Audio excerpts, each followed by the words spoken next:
what wasn't a very good moment in a different context were the anti-Sikh riots in Delhi in 1984. And I noticed from your photographs that you didn't actually capture the gore of the riots, but you captured the aftermath. How did you get there?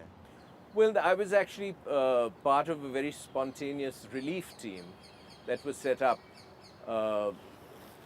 after the riots had happened, because we'd heard that there were people who were on the other side of the Jamuna, that no relief had reached. And it was a very shocking event that this had happened in Delhi at the time. And the assassination of Mrs. Gandhi was also a very shocking event.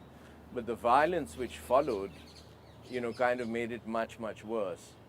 So this was in Trilokpuri, and we found these two gullies where no relief had reached. And it was a day or two after the killings had actually stopped. And I saw the victims. There was only one man left alive in those two gullies. All the other men had been killed. So basically, he's the one you've captured. He's one of the people in that, with his hair still. His turban is off. His turban is off, but his hair is still there because everyone else was burned alive, all the other men. And he's so distraught. Obviously, he lost a lot of his family. Of course, it was a horrible situation. These people were under great stress and trauma. It's not the normal kind of picture that I do. But interestingly, there are very few photographs of that time that we see. I mean, I'm sure you're probably one of the few photographers who were there. How come? 1984 is very strange because there was a systematic attempt to eliminate any evidence at that time, which is why, no cases have really been followed through properly. No justice has really been given to the victims of 1984.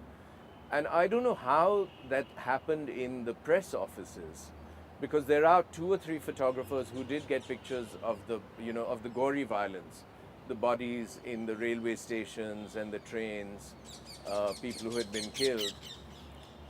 But actually very, very few. So the handful of pictures I have of those survivors in Trilokpuri, they're all now widows who are living in Tilak Nagar. All these 20, however many years, almost 30 years later.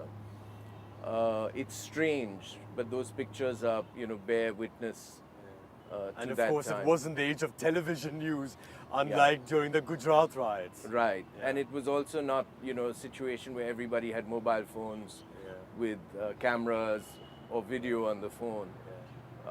So now, the situation is very different.